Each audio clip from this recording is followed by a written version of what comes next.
the idea of walking into the forest is the period of someone's life, and is a period of basically everyone's life. Used to be a concept that was pretty familiar, and I guess in India probably still is a very familiar concept, because in Indian myth, people, gurus or people of high spiritual power, were believed that they could live, hundreds of years, even thousands of years, and would often go into the forest to meditate, to live a spiritual life, and to disengage from society, and would, sometimes show up as characters who would be found in the forest to give wisdom or guidance or boons, but where you believed people could actually practically live hundreds or maybe thousands of years. And you still had to have a stable society that moved forward and give that example in your myths and, the stories you used to teach children, perpetuate civilization. You had to give the concept of walking into the forest, of, in the Sanskrit or in the Indian, vana prasthata, which I'll just say only once and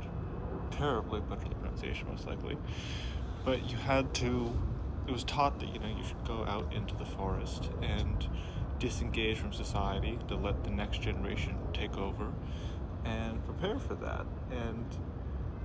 that's an interesting part of Indian myths that wasn't necessarily as common an idea in Western mythology and storytelling. But in the modern world, we're quickly coming into a place where the idea that, humans, and specifically the most powerful and most affluent and well-connected among us, are going to be able to extend their life quite further than what has been the limits in the past, through modern medicine, through greater understanding of nutrition, through really creepy things like Putin and President Xi talking about getting fresh organs and surgically installed in them. And so I think it's coming more and more important again to have the idea that generations, currently the boomer generation and really every generation after that, is more likely going to need to walk into the forest and find a healthy way to disengage from society and move forward and gradually give power to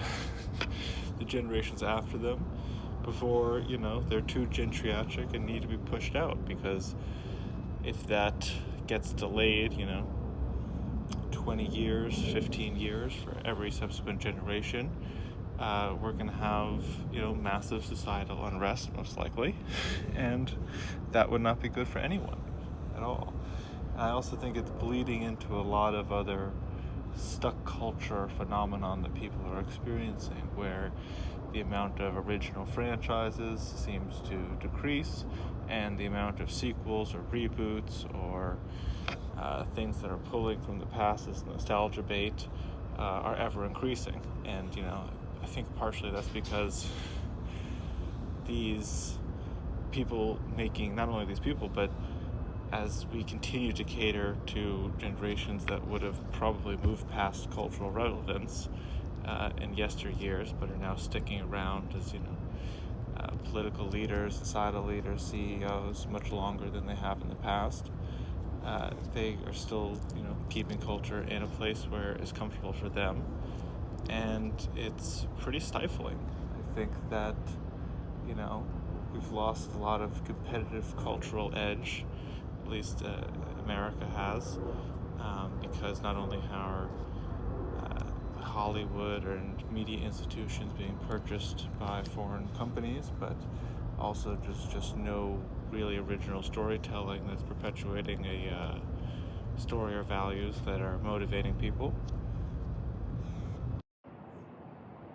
But to get back into walking into the forest, traditionally this was a period of people's lives which was supposed to start around around age 50 to age like 75, 76, where obviously, you were, especially in ancient times, considered a, elderly person who was still capable, but certainly, well past half of your life, most likely. And then the final stage was essentially just preparing to die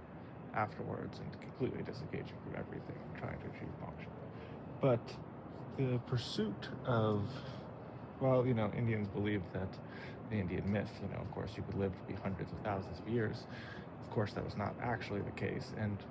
uh, for most of human history, the most powerful people, the kings and emperors who would pursue immortality, would most likely kill themselves in the pursuit by drinking mercury or listening to some sort of quack physician or um, just giving in to excess in the pursuit of that. And so the idea of your leaders sticking around making poor decisions forever was not something that actually really could be a realistic concern. Yet today, with modern medicine, with the things I was talking about before, it does seem more and more realistic that the pursuit of longevity science will not take these people out of the game, but will actually um, extend their life significantly, most likely. And that's not even getting into the possibility of what robotics might bring into that equation, or AI, or the merging of all those things together, because I'm an optimist in technology and think it will go into great and wild places within our lifetimes. Um, but we should be prepared for the headaches that might bring if someone, you know, uploads themselves into an AI construct and writes their entire fortune into that new entity, and then they never go away, and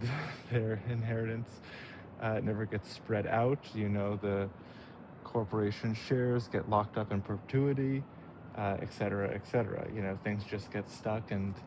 the generational transfers of wealth that are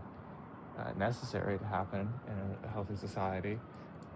never happen. And you essentially just most likely have a huge amounts of societal unrest and resentment from every subsequent generation under, who needs to wait later and later into life to see the benefit of the world around them. And so having an idea and getting people into a healthy mindset of being able to walk away into the forest, give up their responsibilities, and pass them on to the next generation, I think is more and more necessary in our current society.